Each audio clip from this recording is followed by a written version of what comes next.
Welcome back, everyone, to the CBB Central Podcast, episode number 3. Kevin Sweeney, Brad Cavallaro, coming to you live. And college basketball is amazing. We learn that seemingly every night, but tonight in particular, the big story of the night, Villanova falling on the road to Providence. Providence coming off a drubbing to DePaul.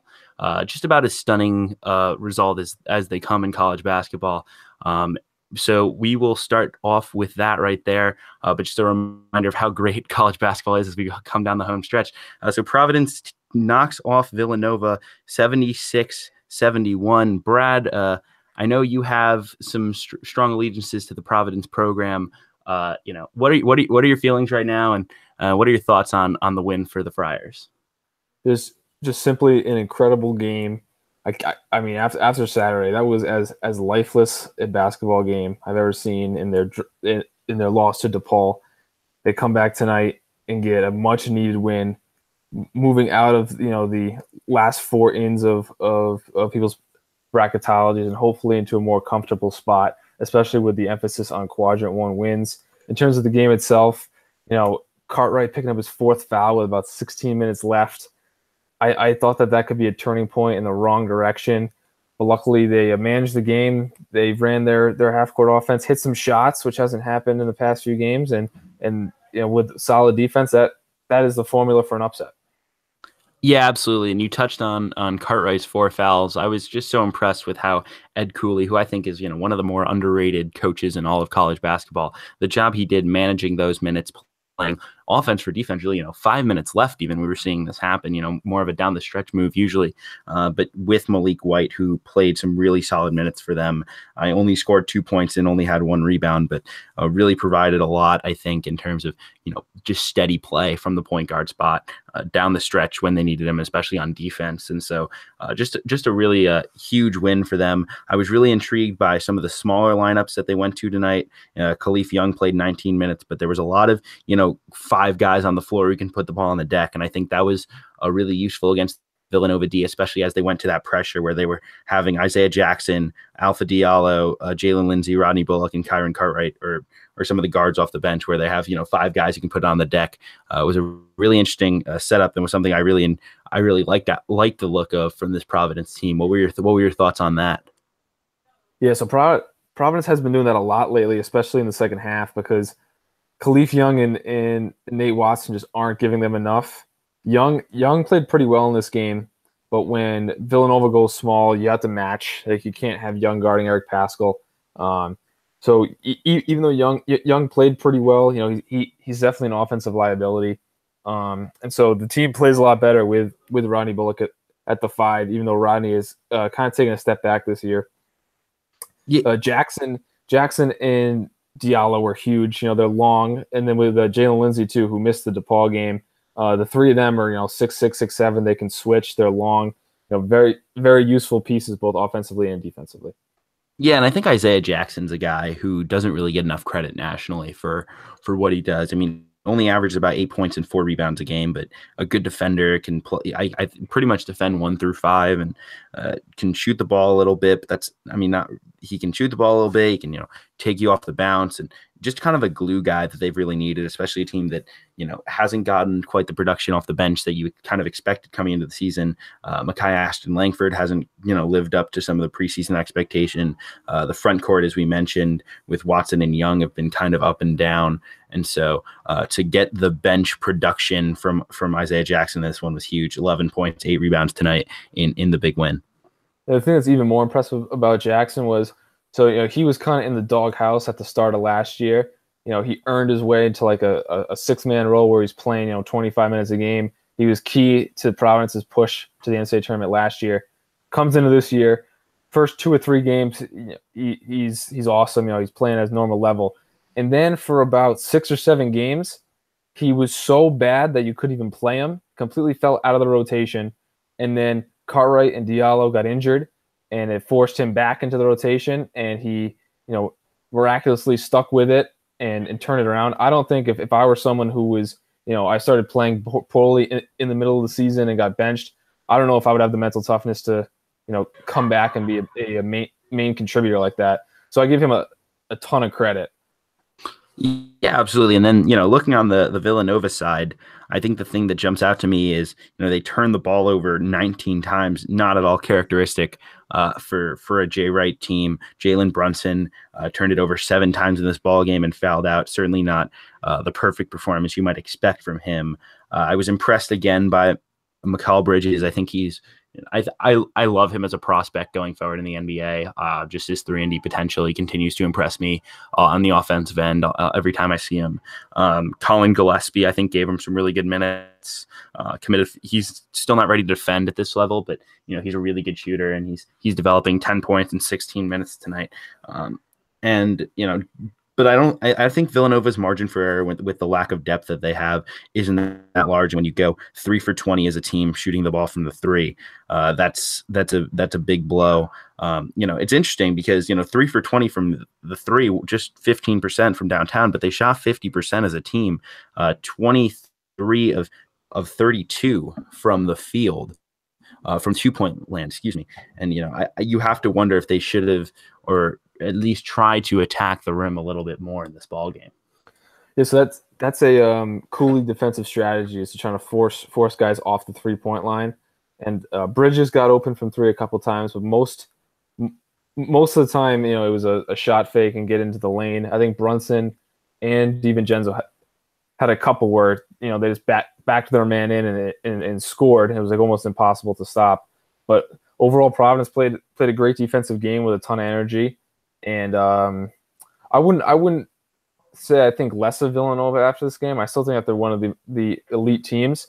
But it is important to note that their schedule was pretty front loaded in the sense where they played Providence at home, they played Xavier at home, they played Creighton at home, and now the second half of the schedule, they're getting these teams on the road, teams with tournament aspirations who had the talent to potentially knock them off.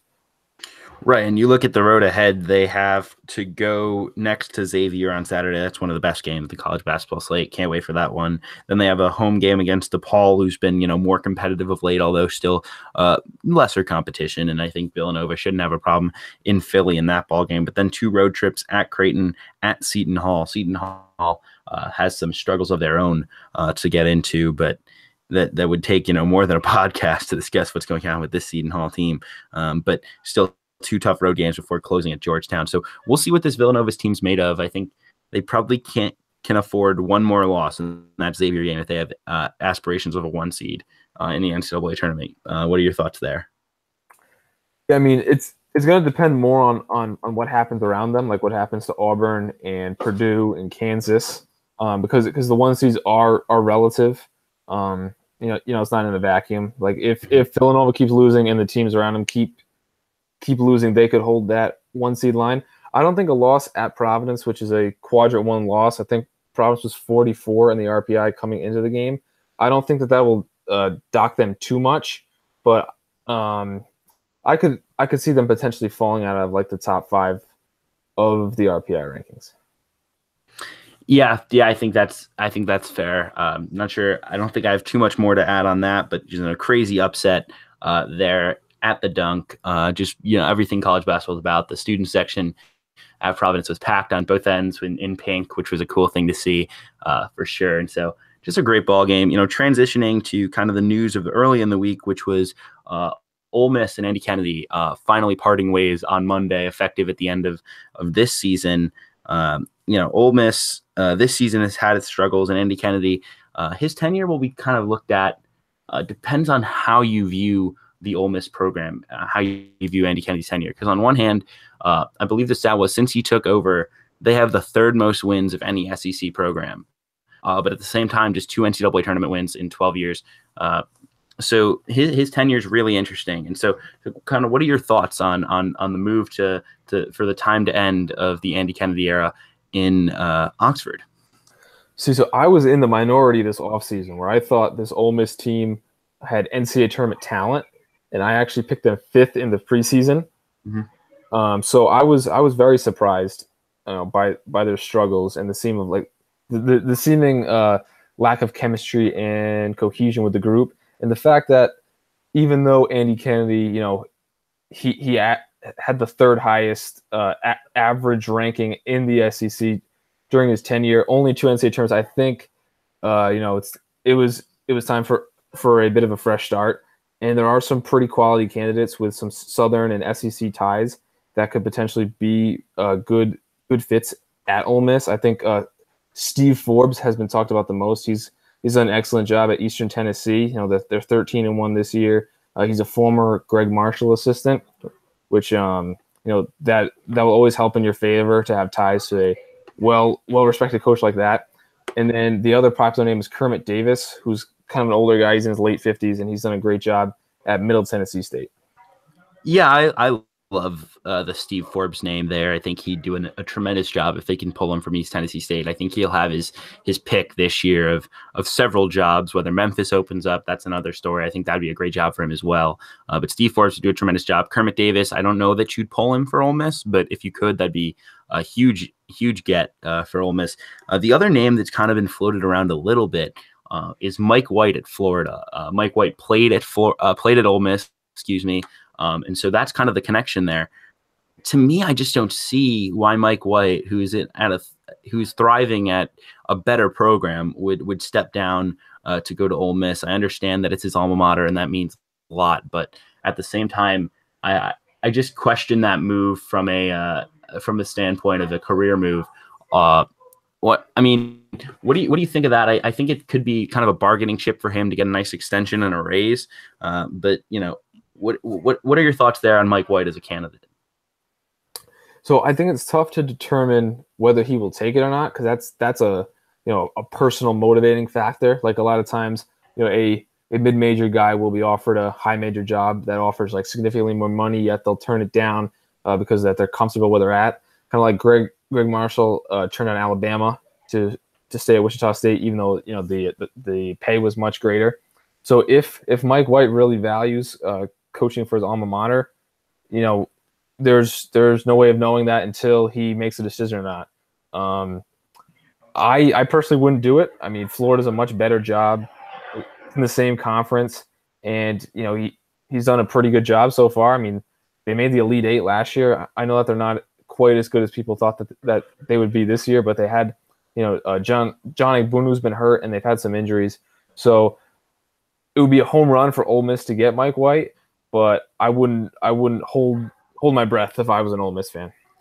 Yeah, that's kind of my thoughts as well. Like I personally don't think he would be smart to do it, but it's his alma mater, and if that's something that he's looking to do and go back to Ole Miss and win there, I think it'd be an awesome fit for Ole Miss. I mean, a guy who knows that program and has so much background there and would do a tremendous job. Mike White can really recruit. He's a good game coach, in my opinion. I think he'd do a good job. Kind of one more thing on the SEC spot in terms of Ole Miss that I saw from Corey Keys on Twitter. A really good follow out there at Corey Keys with K's for both first name and last name. Worked actually under Andy Kennedy for a few years as a staffer there. Now kind of doing some writing, doing some podcasts on Twitter, does a really good job covering the SEC. But he put up a little PowerPoint about the SEC and what makes it so tough to win at Ole Miss. Andy Kennedy is the lowest paid coach in the SEC, $1.925 million. Next lowest is Mark Fox at a full $2 million. Although the range isn't that high, the third highest paid coach is Avery Johnson at 2.8. So if Ole Miss wanted to invest a little more, they certainly could and get up to a more competitive level. They're also last in assistant coach salary pools, below Missouri at $463,000 for their total assistance pool. Compared to like programs, so programs like Arizona State, South Carolina, Mississippi State, Virginia Tech, Washington State are some of the programs they compare them to.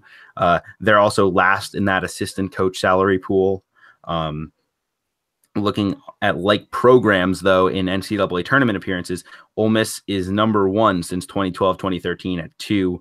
None of the other programs have more than 1. They also are second since 2006-2007 when Andy Kennedy took over. So, just from that perspective, it makes you really wonder what the type of job that Andy Kennedy's done, given kind of the disadvantages. I mean, Oxford, Mississippi isn't exactly the most booming place to recruit from. And, combine that with a lack of salary, lack of, resources in terms of assistant coaching salary. I think it puts into perspective a little bit just how solid a job Andy Kennedy's done. I think without a doubt, he'd be on my list for some coaching change, other coaching jobs, whether it's this offseason or next. Maybe in the American Conference, maybe in the Missouri Valley. I've seen his name floated if he wanted to take a pretty big pay cut to go to Missouri State if Missouri State were to open. So, yeah, I think he's a really solid coach. Not a superstar by any means, but probably the right time to move on with Ole Miss. But did a really good job making that program relevant every year in a tough place to coach. Yeah, definitely. Especially because, if you evaluate the jobs in the SEC, I think Vanderbilt is probably the toughest because of their academic, but now at the same time, they're actually recruiting pretty well because they're a strong academic school. So Ole Miss is definitely a challenge. Two other names that I saw floated around in the ESPN article about it today were Penny Hardaway and Eric Musselman. Both, very interesting names. Penny Hardaway obviously has a lot of AAU connections in Memphis, which is very close to Ole Miss. And then Musselman's been around, and he's doing a great job at Nevada. But if I were a betting man, I think I'd bet on either Steve Forbes or Kermit Davis to get that job. Yeah, I would agree. I think if you can pull Eric Musselman, you absolutely do it because I think he's a tremendous coach. I personally don't think Ole Miss is a good enough job for Eric Musselman to leave what he's got at Nevada right now. I think there are some SEC jobs that would be, but not that one. But yeah, I would say it's a bottom 4 SEC job. I think Georgia might be the toughest job in the SEC actually, just because I've read about. I don't remember the numbers specifically, but just the commitment that program spends on football versus basketball is just so stark. And no matter what you do, you're always little brother in that program.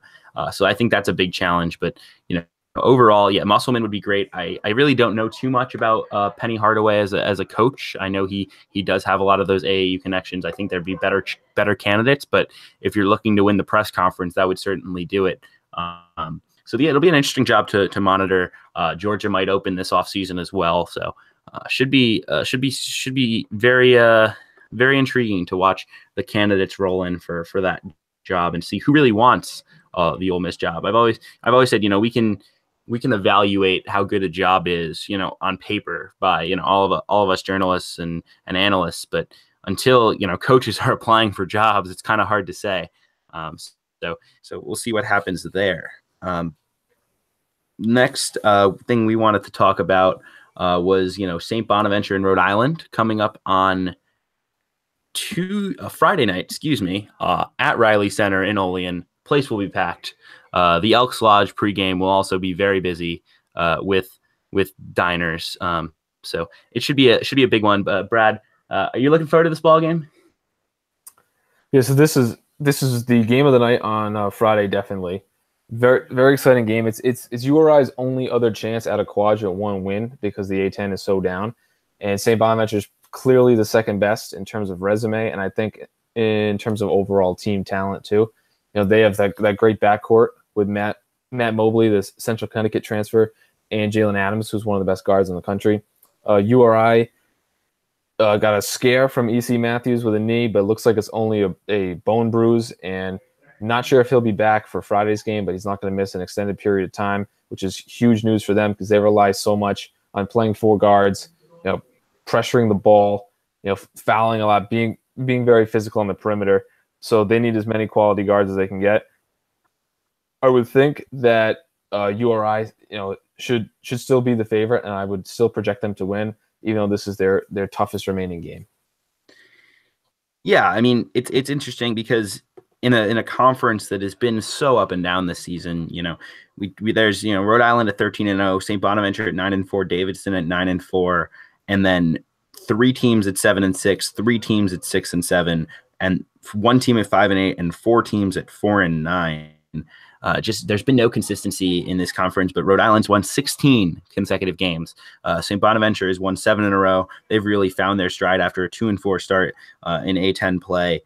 So I think for me, it's just gonna be a really fun basketball game to watch in terms of two teams that have tremendous guards. Jalen Adams and Matt Mobley are two really, really fun guys to watch play basketball. And obviously, you touched on the Rhode Island guards, but they're tremendous as well. And so, from that perspective, it should be really fun. I think I'm leaning towards picking St. Bonaventure in this game. I don't know. I don't really know why. Like, it sounds strange, but I just have a feeling that Jalen Adams is going to protect his home floor on, one of the last games he'll play at the Riley Center in his career.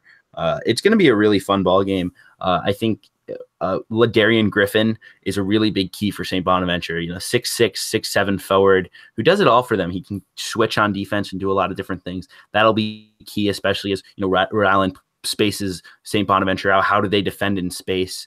That'll be a really, really big matchup to watch, is how does LaDarian Griffin contribute, whether it's a weak side rim protector or in man-to-man defense.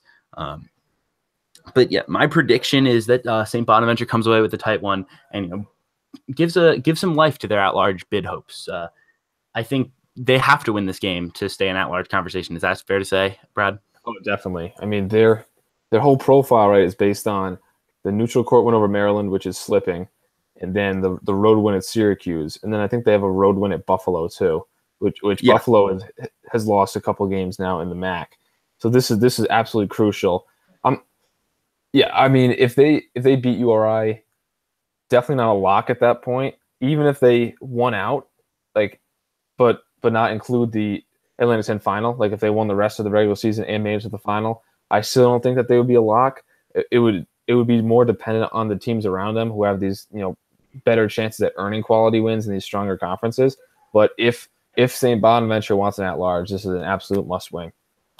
Yeah, I would agree there. I don't love St. Bonaventure's resume as much as some people do. I know the RPI likes him a fair bit, and certainly nothing to take away from a win at Syracuse. That's not an easy place to play. At Buffalo, that's not an easy place to play. A neutral court win over Vermont that looks good. Beating Maryland, as we mentioned, at on a neutral floor. Those are all great wins, but you have a season opening loss to Niagara, who has had a good season in the MAC. I think they're sitting at 10-4 now in the Metro Atlantic Athletic Conference. But still a sub 150, a loss. That's not a good look. And then the depth of this non-conference schedule isn't very good.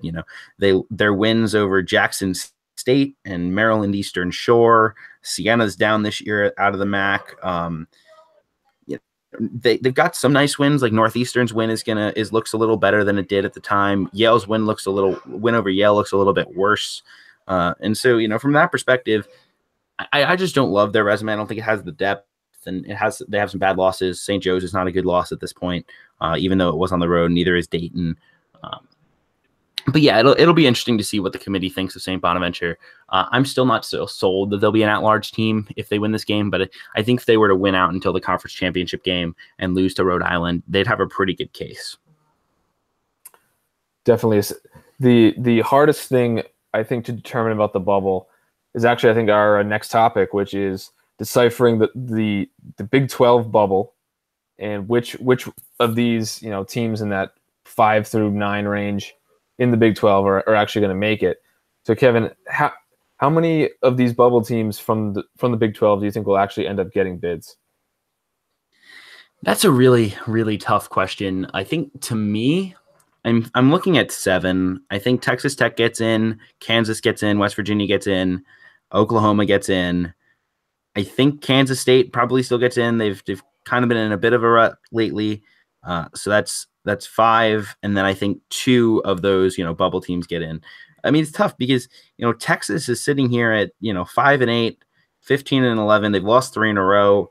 I don't love their resume, but they don't really have any bad losses. They have a win over Oklahoma. They have a win.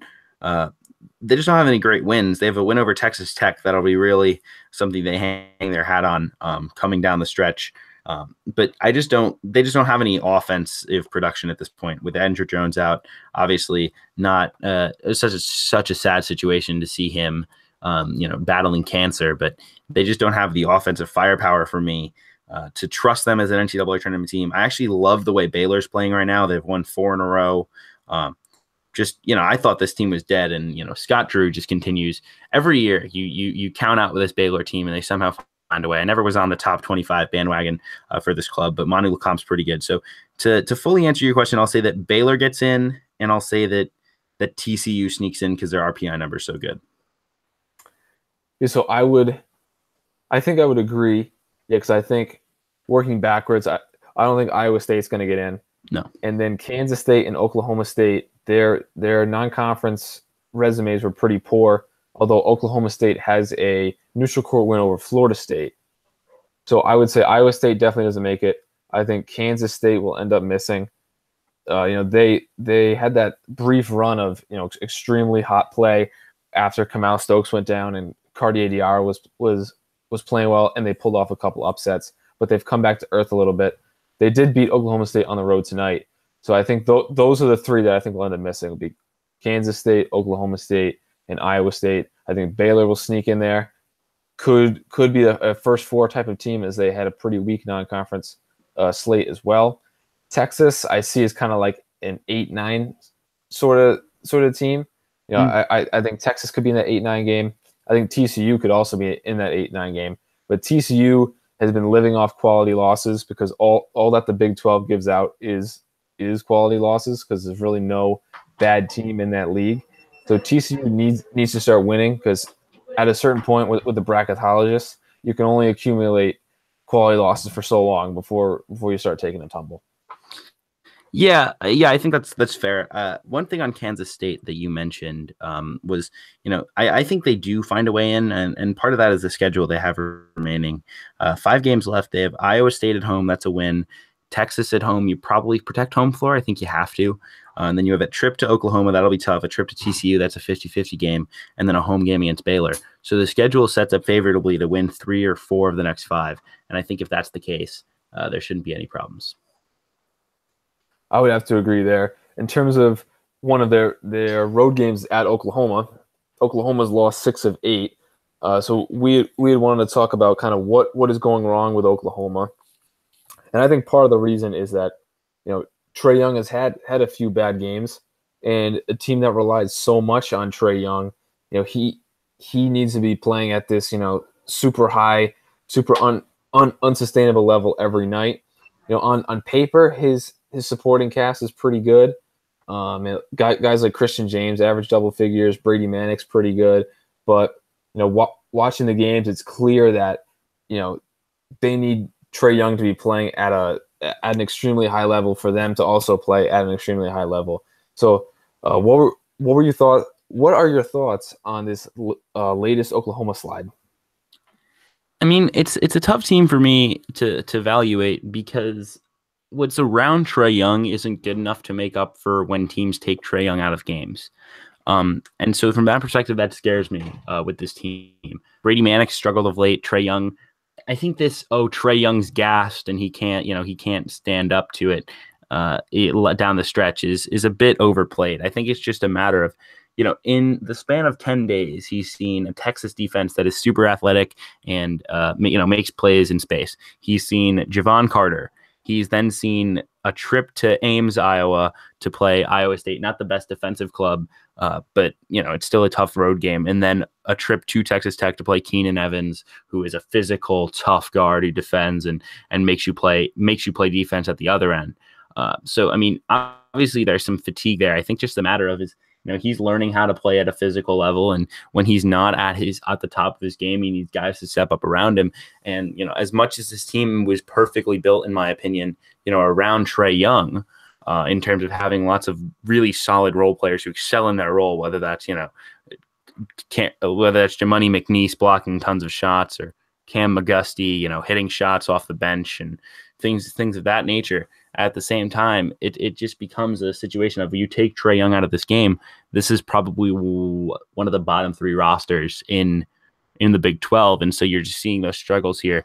I'm not quite on the panic train because I never think I was that high on Oklahoma. I put them in a couple of top 10s, but I was never a team who was like, oh, Oklahoma is going to win the national title, because they're mediocre defensively, and they're a flawed team as talented as they are, and so I think they're not a team you'd want to play in March, obviously, because if they get hot, who's beating them? But I think we're seeing the true Oklahoma come out here. Big stretch coming up for them for sure.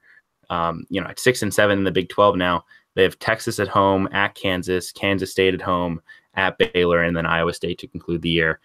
So chance, a slightly more manageable slate relative to the Big 12 to see if they can run off some wins.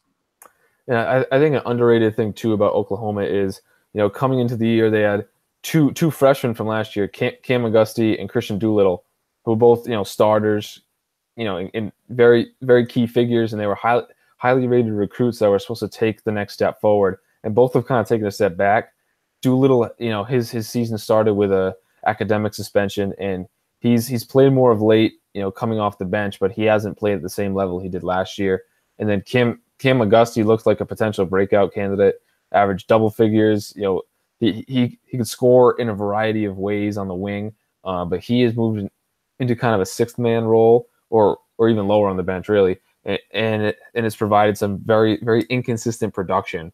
And when you have guys like Rashard Odoms and Manic that are limited to their role, when Trae Young is slowed down, it's a lot harder for these limited role players to pick up the slack.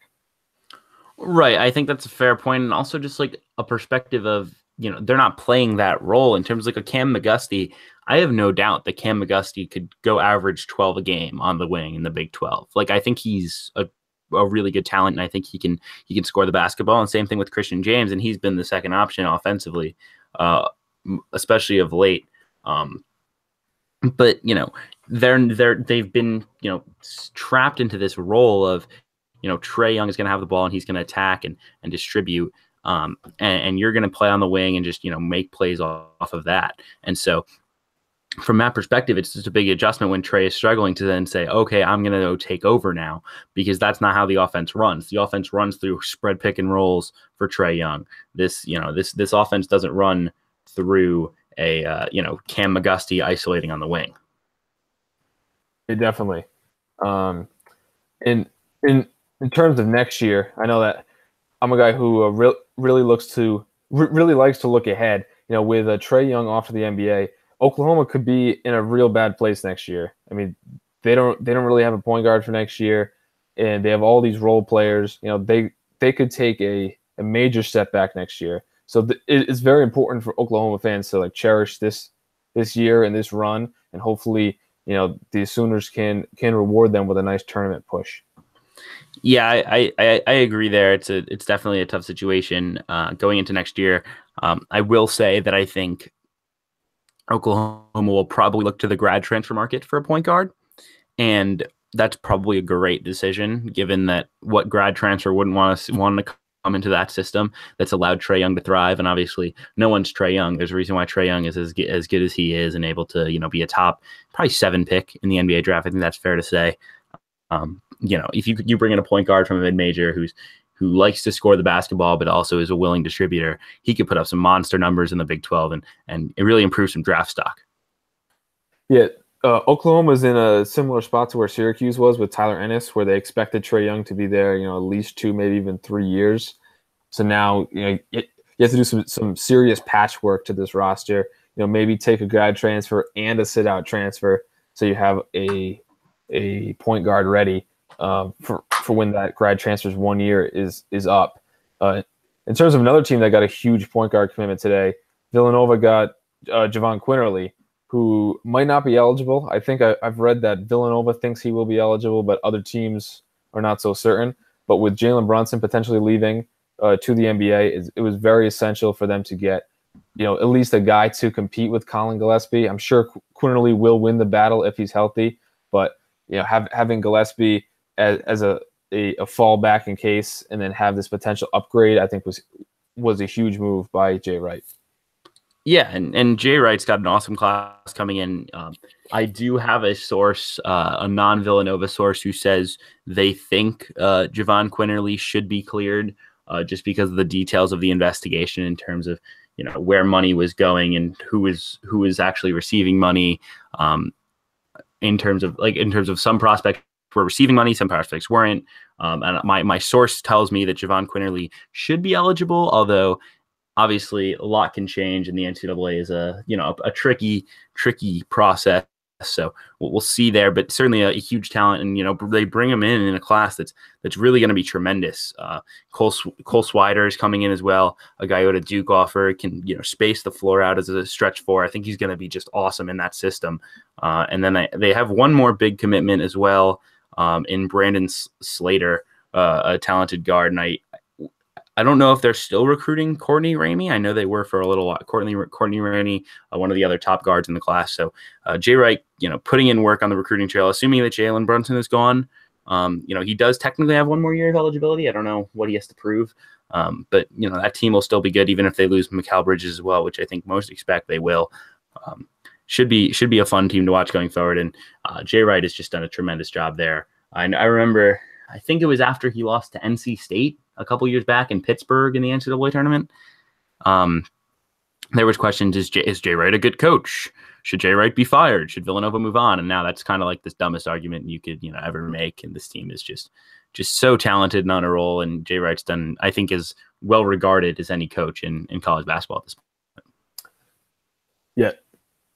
Whenever you try to, because it's a single elimination tournament, so you can't just disregard a great regular season, for essentially one game in the tournament. I've always found those arguments to be kind of circumstantial, and then after a while, like with Bill Self, people questioned if he would ever win the big game, and then he wins the national championship. Calipari, wins the national championship. So, and then look at the other side of it, where Kevin Ollie wins the national championship, and now he's being run out of town. So it's always very tricky to evaluate people based on an NCAA tournament performance. In terms of Courtney Ramey, I think he canceled his Villanova visit, and I think either Oklahoma, Illinois, or Missouri, I think, are his three suitors as of right now.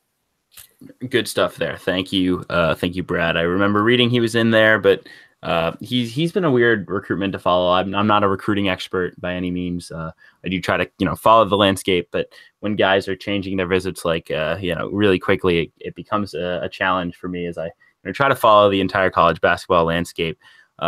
We do have, while we are on the Big East really quickly, we do have a final score. St. John's found a way to we'll touch on this real quickly. They found a way to knock off DePaul at Wintrust Arena today. They are officially the team of destiny. They will never lose again. They win 77-76. Shamori Pons goes for 26, 10 assists, and 5 rebounds in another 40-minute performance. Yeah, I was watching that score, and I was quite nervous because, if you want to maximize bids for a conference, you need the bottom to be very bottomy. You need them to always lose to teams in the middle and the top. And you need the top to be very top and distribute wins to the middle, giving them quality wins. And through the first half of the season, the Big East did an amazing job at bid collusion. But once St. John's beat Villanova, the floodgates were open, and Georgetown beat Seton Hall, DePaul beat Providence, and St. John's beat Marquette and Villanova. And those were the first times that a team from the bottom actually, picked up those wins from the middle or the top. And then Georgetown beat Butler yesterday. So everyone's profile in the Big East is taking a bit of a hit. I am looking at this last 4 remaining games for St. John's, and it's not too daunting. They have at Marquette, a team that they just beat. Then they have Seton Hall and Butler at home, and then end with at Providence. I think if they have any legitimate and NCAA tournament aspirations, 4-0 is a must. But in terms of an NIT bid, as long as they stay over 500 and go 2-2, I think I could definitely see an NIT bid in their future, which would be a nice step given that their second best player hasn't played since November.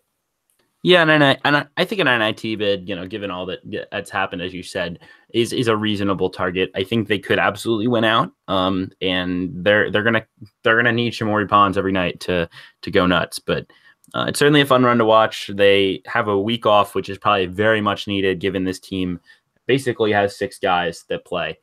So week off before traveling to Milwaukee to take on Marquette. That'll be a big one for sure.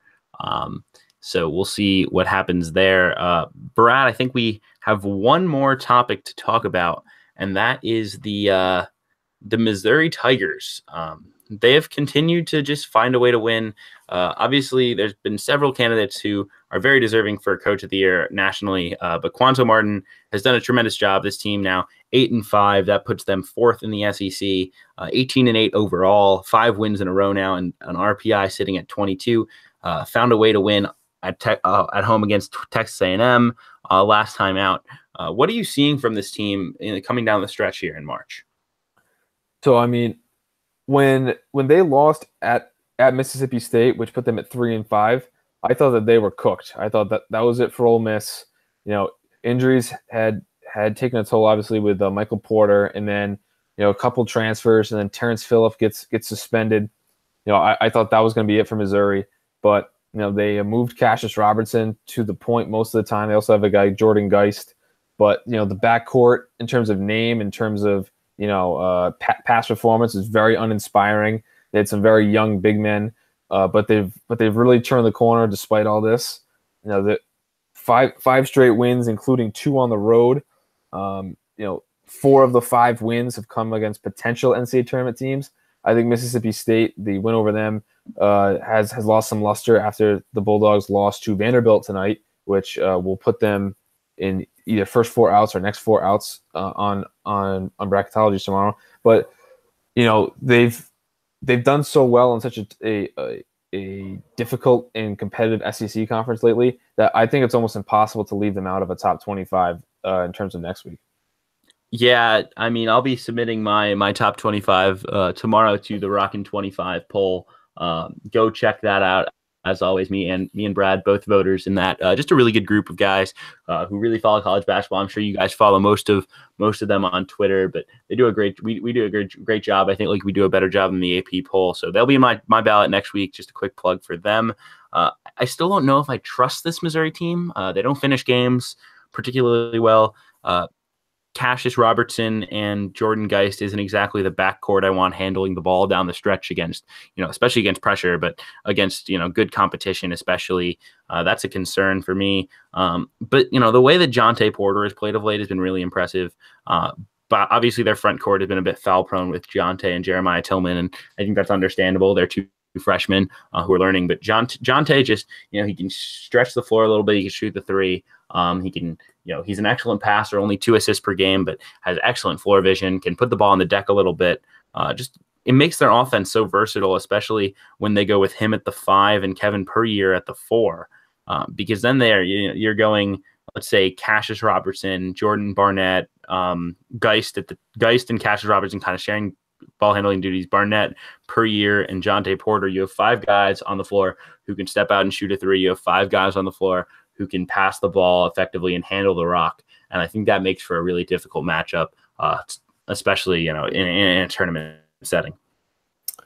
Yeah, definitely. And, there are five remaining games left. 3 are on the road, but they play 3 of the worst teams in the SEC, LSU, Vanderbilt, and Ole Miss. Missouri could really make some noise in terms of moving up the seed line. Checking out their non-conference now, probably their best win was St. John's on a neutral, which is looking better. The Iowa State win at home is starting to looking better. It's probably not going to be anything of a quadrant 1 or quadrant 2. They lost to Illinois on a neutral. Illinois is in a bit of free fall. They've actually been they've replaced Rutgers as the last place team in the conference. So not too much in terms of major non-conference wins, but playing in the SEC and having opportunities every night to grab quality wins, they've really made the most of that, especially on the road. They have road wins against South Carolina, against Alabama.